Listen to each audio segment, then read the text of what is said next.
জাতীয় সংসদ নির্বাচনের বাকি আর মাত্র 4 মাস। এর মধ্যে নির্বাচনী জোট সহ নানা সমীকরণ মেলাতে ব্যস্ত রাজনৈতিক দলগুলো। দফায় দফায় একে অপরের সাথে বৈঠক করেছে বিভিন্ন রাজনৈতিক দলের নেতারা।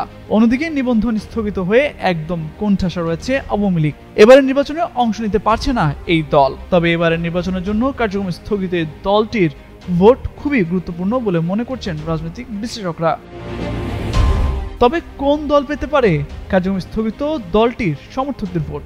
যখন এই প্রশ্নে রাজনৈতিক অঙ্গনে চলছে চুলচেরা বিশ্লেষণ, তখন আওয়ামী লীগের সাথে জামায়াতের বন্ধুত্ব হওয়া নিয়ে বিস্ফোরক মন্তব্য করলেন সাবেক সংসদ সদস্য গোলাম মাওলা রনি।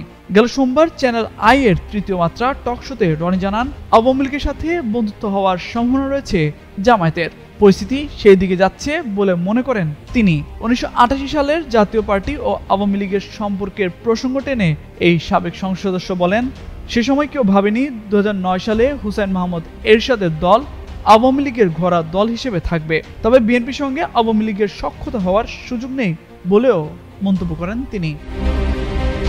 উপস্থাপকের এক প্রশ্নের পরিপ্রেক্ষিতে গোলাম মাওলা রনি বলেন, সামনের রাজনীতির যে পরিস্থিতি আসছে তাতে বিপদে পড়তে পারে জামায়াত। আপাতত মনে হচ্ছে সবকিছুতে জামায়াত নিয়ন্ত্রণ করছে, কারণ ডাকসু জাকসু সব জায়গায় জামাতের আধিপত্য।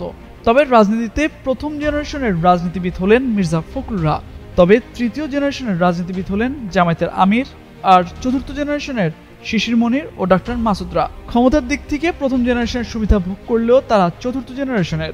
এ কারণে তারা কথা বলার ক্ষেত্রে অনেক সময় বিতর্কিত হয়ে পড়ছেন। গোলাম মাওলা রনি জানান, জামায়াত মনে করছে নারী কর্মীদের দিয়ে তারা অবস্থান তৈরি করতে পারবে, কিন্তু এর মধ্য দিয়ে জামায়াত কতটুকু জয়ী হতে পারবে তা নিয়েও প্রশ্ন তুলেছেন সাবেক এই সংসদ সদস্য। ওই টকশোতে তিনি বলেন, ভারতবর্ষ, পাকিস্তান আমল কিংবা 1971 সালের জামায়াতের ভূমিকা এখন সবার সামনে আসছে। সবশেষ এক বছরে বিভিন্ন কর্মকাণ্ডের কারণে জামায়াতের রাজনীতি ও অর্থনৈতিক কর্মকাণ্ডের সাথে বিএনপি, আওয়ামী লীগ ও জাতীয় পার্টি কোনো পার্থক্য দেখেন না বলে জানান রনি। তামজিদ মির্জা, যুগান্তর নিউজ।